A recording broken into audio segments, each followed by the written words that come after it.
So thank you very much for joining us here today for our session on imposter syndrome.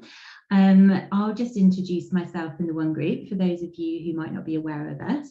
My name is Leanne and I am the marketing manager here at the One Group. And the One Group is a recruitment agency, and I'm currently sitting in our Peterborough office. We also have offices in Cambridge and Northampton, and we service the recruitment needs of our clients in Cambridgeshire, Peterborough, Northamptonshire, Hertfordshire and surrounding areas. Our divisions are accountancy and finance, HR, professional services, IT and technology, engineering, sales and marketing. So if you do need any help with your recruitment needs, please get in touch with us and we'll be happy to help. So the reason for this session today on imposter syndrome. So at the One Group, we're really strong believers in being yourself. And when we interview any new candidates for roles within the One Group, we really try and get to know people on a personal level, because we feel that, you know, if you can be yourself and feel comfortable and confident in your workplace, then we'll get the best out of people. So earlier this year, we launched a BU campaign, which basically was that, all about being yourself. If you're looking for a new job, on the job hunt, how to be yourself on your CV, how to be yourself in an interview, and also how to find that company that is actually right for you and aligns with your values and aspirations, because there's nothing worse than being in a company that you just don't fit in with. So being able to be yourself and be happy builds this amazing culture, and then everyone's happy. As part of being a recruitment agency, we do have a lot of candidates who have an amazing skill set, loads of experience, fountain of knowledge, and we think that we've got an amazing opportunity for them. But when we approach them about this opportunity, there's something that's holding them back. Maybe they don't feel like they're qualified enough, but perhaps it's imposter syndrome. So we decided to build imposter syndrome into our BU campaign, and we've got an amazing guest host with us today, Julie Marsh, who I'll introduce you to shortly. But Julie's going to take us through the whole journey of imposter syndrome, trying to understand it, trying to overcome it when it hits, and some strategies in place so you can go for that new job, or you can put your name down for that promotion, or you can take on that new project, or even in your personal life, because imposter syndrome can strike there as well too. We want you all to be able to be confident and be yourselves. So I'm really looking forward to this session and to hear what Julie has to say.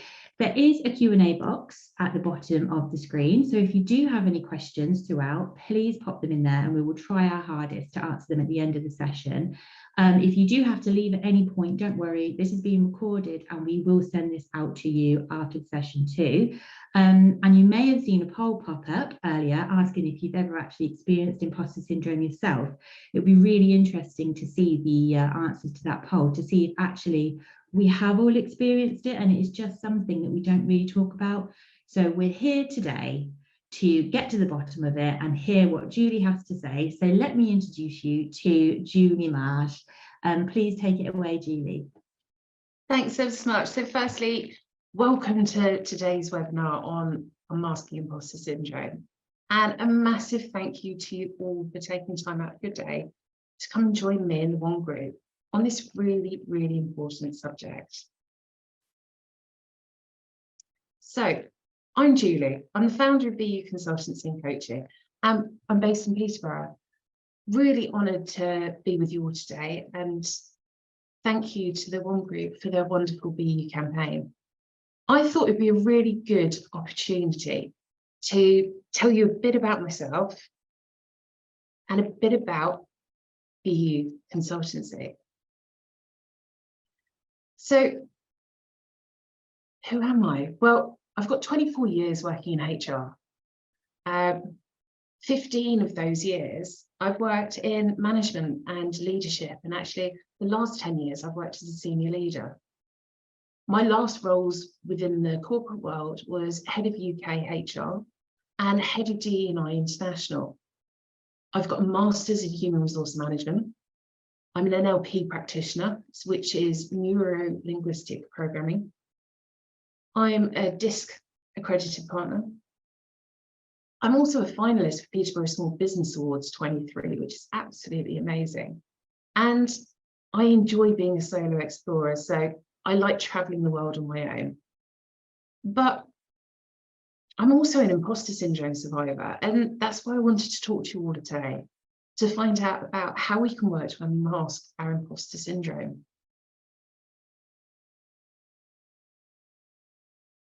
BU Consultancy and Coaching was founded last year, and we provide a range of services to individuals, from sole traders through to organisations, whether they're looking for HR consultancy, coaching, training services, or analysing motivational drivers. We work with our customers to unlock their potential for future business success. Now, you can see from the slide, I've got two very interesting characters as part of the business. And these are my two Frenchies, Lola and Bertie. They're an integral part of the business concept and the creation.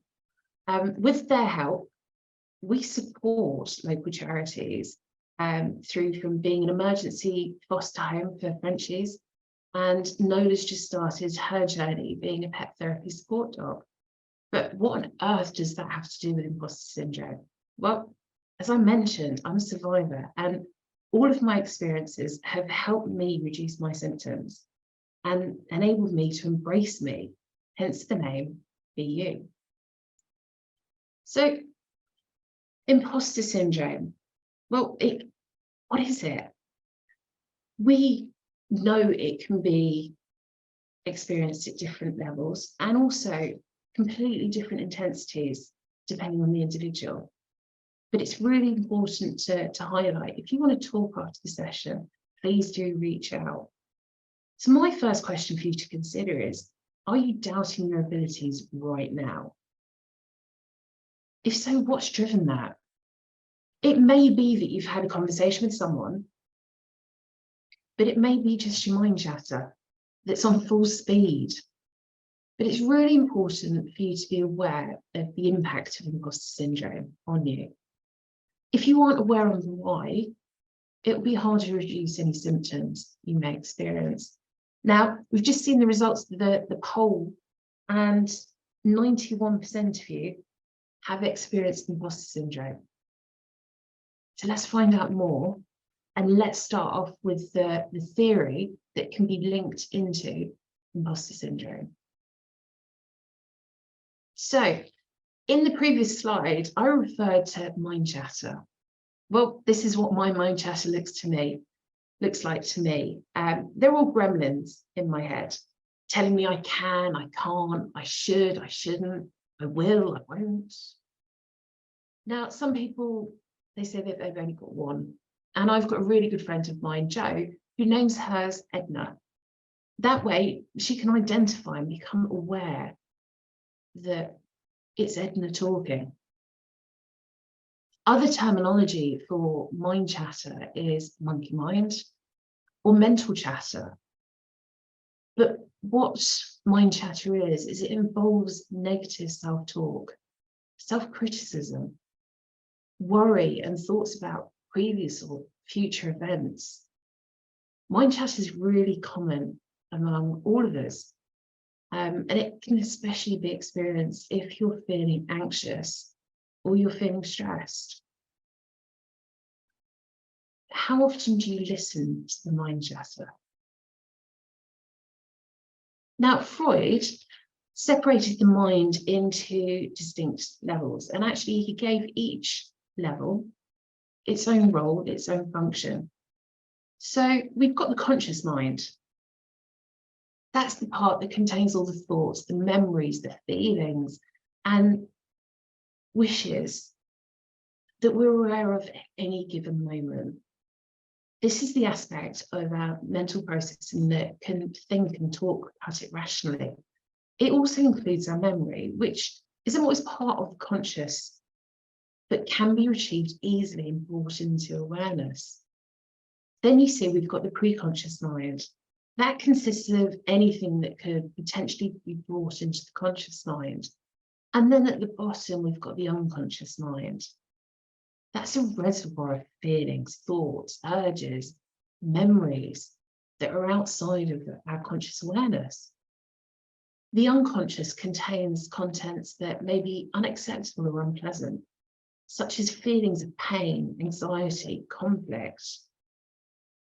Freud likened the 3 levels of the mind to an iceberg. So at the top where you can see it, you've got your conscious mind. Then just flapping at the sea level, you've got the pre-conscious mind. But the bulk of the iceberg, what lies beneath, what you can't see, represents the unconscious. While the information is in the conscious mind and it's outside of our awareness, it does continue to influence how we feel about things, our behavior. So some of the ways it can influence our behaviors is through, well, negative thoughts, self-defeating thoughts and behaviors. So that mind chatter, feelings of anger, compulsive behavior, attitudes about others, unhealthy habits, as well as some others. So here we're starting to build a picture that with Freud's levels and that mind chatter sitting in our unconscious minds, it becomes apparent on how we start to experience symptoms. But let's have a look at our final model, and that's the NLP communication model. This model is also known as the face map, and it shows us how we process information and how that can impact our behavior. So let's take an event, an experience. Your boss says to you, can I just have 5 minutes? Without realizing it, you're applying all of these filters. So you apply filters to generalize what's going on, to delete information about what's going on, to distort information about what's going on. You're using your conscious and your unconscious. And then you take that information, add further filters to it, where you apply your values. You apply how you're feeling, which is your state. If you're having a bad day, that impacts how you feel. Then physiology. And then from all of those different filters, thoughts, experiences, out pops our behavior. It's really important to consider that a mind chatter sits with our unconscious mind, which then impacts how we feel about situations, and therefore that impacts our behavior. So whilst we've got a good idea of the theory, let's have a look at some of what the symptoms are. So as mentioned earlier, it's really important to remember that individuals can experience different symptoms and different levels of intensity. And of course, on different days, depending on where the sun is in the sky, there is no rhyme or reason. But as you can see from the slide, there's lots of different symptoms. Some may be relevant, some maybe not. It isn't an exhaustive list, and that's for me where the real challenge comes from. Because there's no checklist to say, I feel this way, therefore I must have. It's more about identifying what you feel and then asking yourself why you feel that way. So why do you have a constant fear of not meeting expectations? Why do you work excessively long hours and over-prepare for projects? Asking the why question, that's empowering you to become aware of your feelings and to have that conscious check-in. If we only think about imposter syndrome unconsciously, it makes it harder to address it, harder to change it, harder to change how we feel. I know I mentioned this earlier, but it's really important to highlight that if this subject does have an impact to you and you need to talk to someone, you can reach out through the One Group, you can contact me directly, you can speak to a friend, a colleague, a manager, or someone who can support you. Symptoms can actually really impact your well-being and your functioning. So whilst it sounds like it could be a really light-hearted subject, for some actually the impact can be great. But to understand imposter syndrome, we need to know a bit more about the facts of what it is we're actually dealing with. So imposter syndrome was first documented in 1978, so over 40 years ago. Dr. Klein and Imes noted that women in high achieving positions complained of feeling self-doubt, incompetence, and fear of not performing well in the future. But over time, it was noticed that actually imposter syndrome impacts males as well as females. Now, during 2022, HRdirector.com completed a survey of the UK workforce. They found 85% of the UK workforce had experienced imposter syndrome. 85%.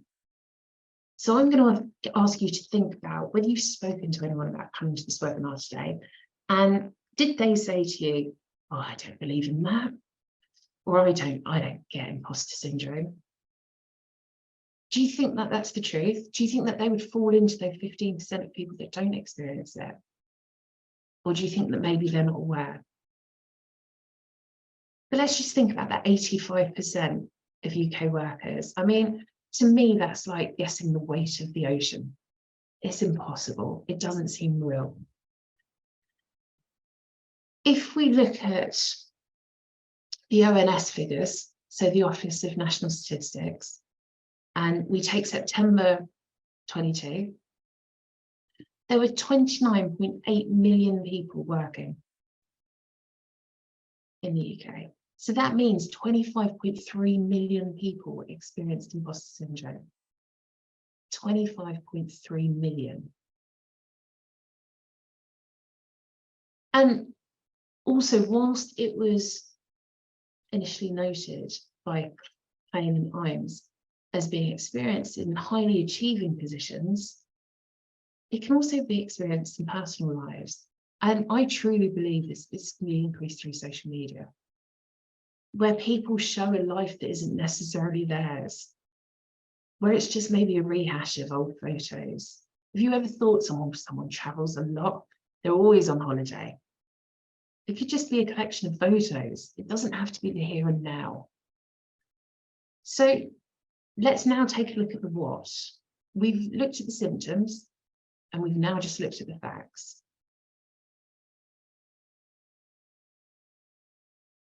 So, as we've spoken about, imposter syndrome is a psychological phenomenon where individuals doubt their achievements, their skills, their abilities. And if we think about the symptoms that we saw earlier in slides, we also know it can vary for each individual. But the symptoms aren't based on reality. It's based on an individual's perceptions. So within the NLP terminology, that's where we'd bring in the face map. That's where we'd think about how we feel is actually based on previous experiences and the filters that we apply to that. As we talked about, your manager says that they need you for 5 minutes. You may think, oh, that's it, I'm in trouble now. But where is that thought coming from? Is that thought coming from a previous experience that you've had? But now maybe you're in a new role. Maybe it's a new manager. Maybe it's a new day. Maybe it's not going to be the same impact. The most important thing to remember is that there's sun behind that cloud, that imposter syndrome can be managed. But why do some of us experience it? So some of the reasons why can be linked to perfectionism. Individuals who strive for perfection in all they do can build imposter syndrome. If they're critical of their work and they set themselves these high expectations, then this could quite easily build feelings of fear, of failure, of just not being good enough, not hitting that mark. We've then got our social comparisons. So what we were saying, how many people judge their lives by what they see on social media? This is what can happen in imposter syndrome. If we compare how others are against ourselves, remembering that we never see the full picture, it can be really easy to compare yourself. And then, for good measure, throw in the mind chatter too. When you've achieved something, do you think, oh, that was lucky, got away with that one? or, well, I did have help. Those thoughts can build imposter syndrome in our minds. When we put our achievements down to something else rather than just saying thank you. You know, I was really fortunate to partner with so-and-so. For me, this is about how we frame the experience and how we respond to compliments. Underrepresentation. So this can either be being part of or feeling underrepresented within a group. So stereotypes, social pressures can make an individual question their qualifications or whether they belong in the room, whether they deserve success. I remember dreading external meetings with professionals who would always talk around their uni experiences. That was because I didn't go to uni. I didn't take that route. So I felt that maybe I shouldn't be part of that group. What about our early experiences? So if someone is exposed to excessive criticism, or they're put under pressure to succeed, that can contribute. So, for example, you've got a child that's made to feel that all they do isn't good enough. Maybe they develop a belief that they're not good enough, they're unworthy of success, and actually that can transfer into adult life. And finally, what about high achieving environments? If you're working in a highly competitive environment, if you're studying in that environment, that can foster imposter syndrome. It can create that sense of insecurity, the fear of not being able to measure up to the right standards. So let's apply this.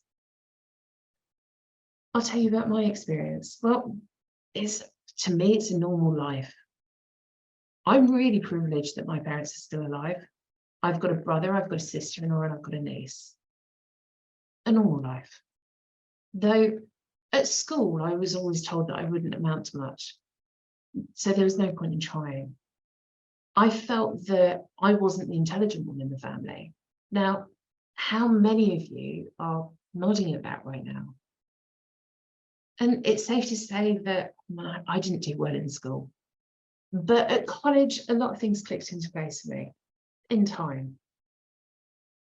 And eventually I started my profession. I studied hard and I achieved. But it was at that point I really started to notice my imposter syndrome. I'd work all hours because, well, whatever I did, it was never good enough. My work started to take over the rest of my life, and due to my level in organisations, I tended to stay away from colleagues and didn't have close relationships. And then my mind chatter increased. And that was a cycle that I was to experience over and over again. I pushed and pushed for bigger and better, but then found myself comparing me to others and thinking, well, why was I in the boardroom? And people would work out that I didn't know what I was doing. If I was going to fail, it would be a fall from a great height. And actually, if my team failed, that was 100% on me. That was a failure in my capability. Does that sound familiar to you?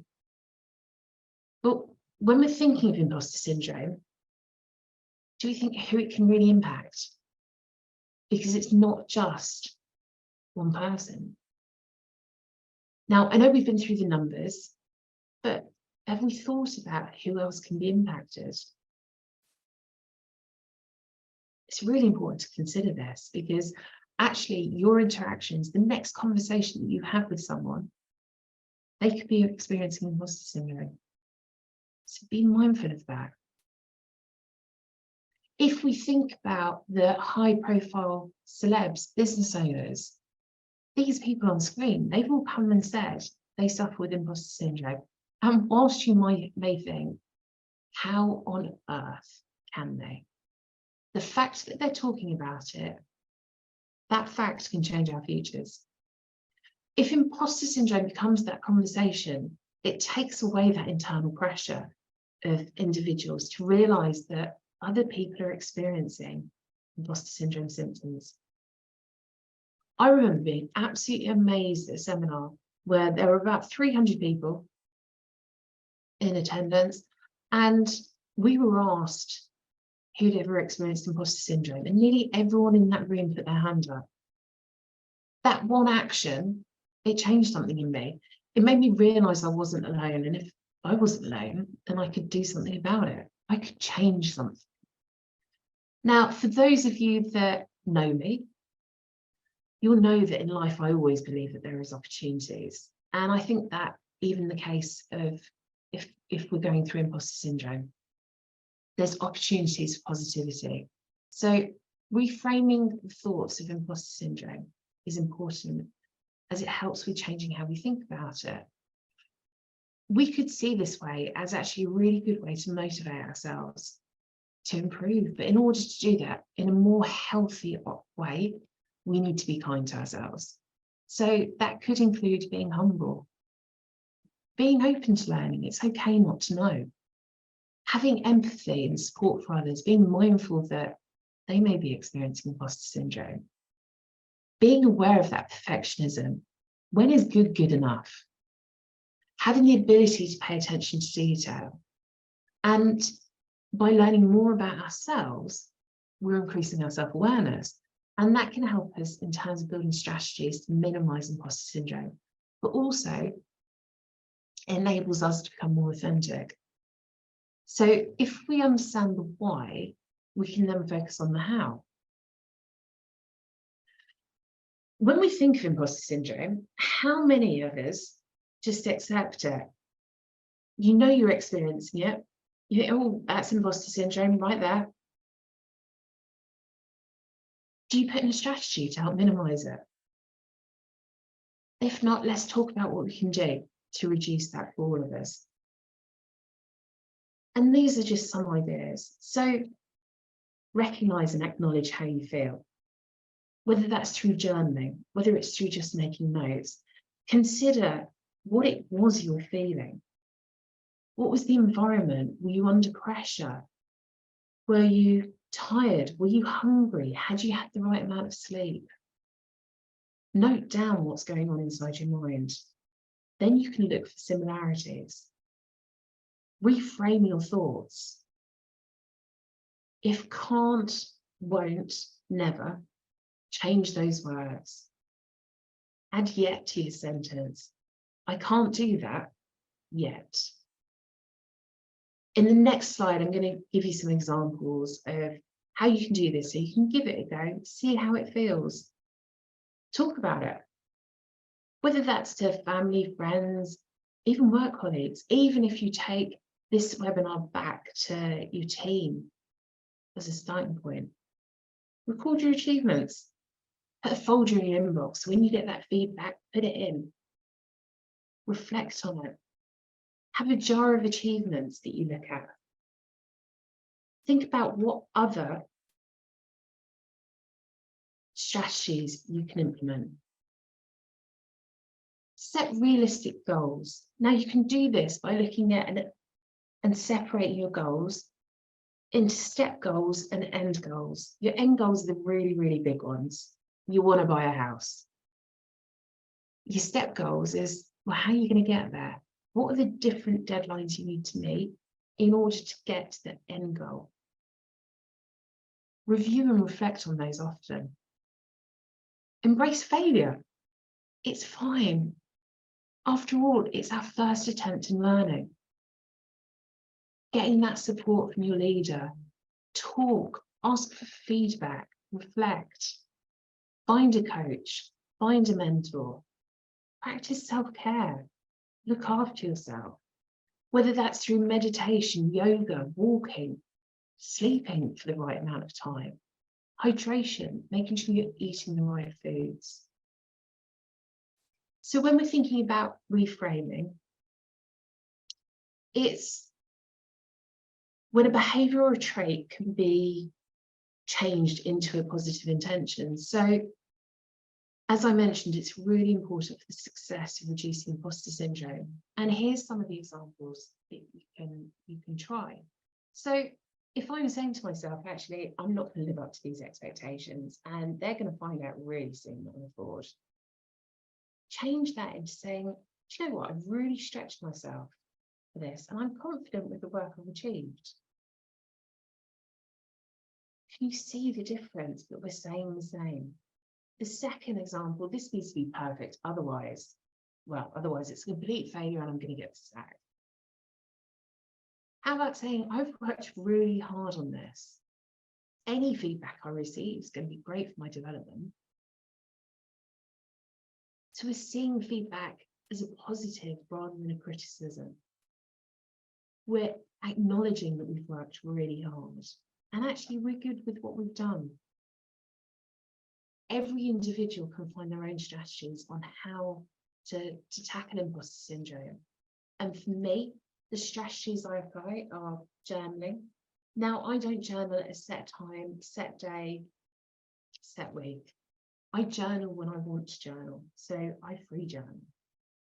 I enjoy looking at the mountains, which may sound strange, especially in Peterborough where there are none. But I enjoy it. I enjoy looking at the mountain and consider the things that are going on inside my head, my mind chatter, and thinking, do you know what, this mountain's probably seen this 1,000,000 times and it's still standing. Is it that great? Is it a showstopper? I also really enjoy yoga. I enjoy reflecting. I have a coach. I have a mentor. They support me. I enjoy networking. I enjoy talking to people, finding out about them. Meditation. I watch what I eat. I enjoy walking. I track my sleep and I reframe my thoughts. So today we've talked through imposter syndrome. We've talked through how many people have experienced it in 2022, when it was initially documented, the fact it can be experienced by everyone in both personal and professional lives, that it isn't based on reality. It's on a person's perceptions. You know, remember the iceberg from Freud, that communication model, the mind map, the mind chatter, and the fact that imposter syndrome can be transformed into a positive experience if you put the strategies in place to manage it. However, if you only take a few things from our time together today, I'd ask that you do remember it's not based on reality. Be patient and kind to yourself. The symptoms can be managed. Everyone experiences self-doubt. Everyone. Reframe your thoughts, reframe your sentences, reframe your actions. This is a psychological phenomenon. And if you're experiencing imposter syndrome, it's okay. So thank you all so much for your time. And again, thank you to the One Group. Thank you so much, Julie. That was a really interesting session. Thank you. We did have some questions sent in actually previous to this webinar, but I have a question myself. What do you think that we can do to increase the awareness of imposter syndrome within a working environment? Yeah, so I think that's a really good question. So thank you for that. For me, it's talking about it. For me, it's raising that awareness that actually this is something that people experience and can really impact them. So whether that's you're talking about it as part of your one-to-ones, team meeting, or over a coffee, that people are showing that side, the vulnerability that actually they experience it, because that will provide strength to not only them so that they become more self-aware, but to others that they're interacting with. And that's so powerful. And then the other person will more than likely do the same. And what if you talk about it at work, like to your manager or someone like that, but then they turn around to you and say, oh, I don't believe in imposter syndrome? Yeah, I mean, that's a tough one, isn't it? It really is. I think then they could, if they have one, they could go and talk to their HR team. They could talk to their colleagues. If they're in a union, they could talk to their rep. They've possibly got a employee assistance program, so something called an EAP, or it might be that they want to research it more on Google. They might want to reach out to me to have a discussion about it, reach out to the one group. There's so many different avenues that individuals can take to find out more, to help build those strategies. It's not solely reliant on whether your manager believes in it or not. And the chances are maybe they're just not aware of it. Yeah. So the questions that have come in, what impact do you think the virtual world has had on imposter syndrome and will have on imposter syndrome in the future? So I think this is a really relevant question for today. Previous to today, if I was asked that, I would say an awful lot. I think if we think about that comparison that we always make when we see social media, and I'm no different. If I'm scrolling through Insta and think, oh, someone's always traveling, or look at the size of their house, haven't they done well for themselves? I compare that to where I'm at, but actually I don't know their full story. So why should I? Where I think that's changed recently is we've probably seen all the news with regards to what's happened at the BBC over the last couple of days and the presenter Hugh. Now, at the beginning of that time, social media was very determined to find out who it was. They wanted the name. However, now Hugh's wife has spoken out. We've seen quite a quick pivot with social media, where it's much more talking about mental health. It's talking about, have we done the right thing? What have the BBC done to support the presenter? And I think actually that's where we start to see that change in social media. As we've talked about mental health, the impact of mental health, and there's been some horrific tragedies with, if we think about Caroline Flack, for example, of the impact that social media can have on individuals, that now we're seeing that transfer to, we want to know who it is, but actually now we're really concerned for their well-being. And I think the more we talk about imposter syndrome, the more we can see that happening as well, and it will follow suit. But I don't think we're there yet. There are a couple of questions that have come on in the question and answer box. The first one is, what support should I expect from my manager around imposter syndrome? That's an interesting one, because it's dependent. I think it's dependent on what support you want. Do you know what it is that you want? And actually, have you spoken to your manager about it? Is that a conversation that you're having, or is that a conversation maybe you're wanting to start to have? Because I think that can be a bit of a challenge. Yeah. There's no guidance as such as this, as a manager, this is what you should do for imposter syndrome. It's more about you as an individual working out, well, what support would you like? And actually, if it's getting feedback, ask for it. That's okay, and that will support you. So where can people get additional support from? So, as I mentioned, internally within their organisation, I imagine that individuals' employee assistance programs, so that EAPs, will likely have some information. HR teams. Again, you can contact myself, you can contact the one group, or you can Google it, which is such a great terminology of just Google it. There will be information on there, but remember, not all of the information may be accurate. It's got to come with that caveat. And then the final question, unless anyone else pops another one in, is what do you do if the strategies don't work? It's a good question as well. Change them. So because imposter syndrome is based on all of those different filters, all of those different experiences that we've got, you've got to work out what strategies are right for you as an individual. And it's going to be a trial and error. I really would love to be someone who's really dedicated to journaling. I'd love that. I've even got the time in my diary allocated on a Sunday to journal on my week. I never do that because I just naturally prefer to do it when it comes to me. So whilst I want something, that doesn't fit in with me. So I then changed my approach to it so it does work.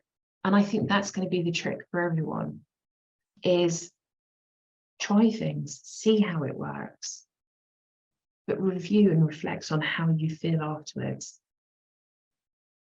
Yeah, I like that approach. We have had a couple of people sharing their experiences as well in the Q&A box. Someone said that there's no such thing as failure, only feedback, which I think is really good. And someone else has said that they suffered quite badly with imposter syndrome, and talking about it helped. Definitely. Well, thank you so much, Julie, and everyone for joining us today, and for all your insights. It was really informative and interesting, and I hope everyone else feels the same too. We will be sending out this recording and the slides to everyone who's attended. And Julie is always available as well if you need to reach out for some time in with her. And also don't forget to take a look at our website, because we do have some other events and webinars coming up. And also we have a podcast, so take a look at that and remember to subscribe. We've got some really interesting topics coming up. So thank you so much, everyone. And thank you again, Julie. It's been a really good session. Bye. Thank you.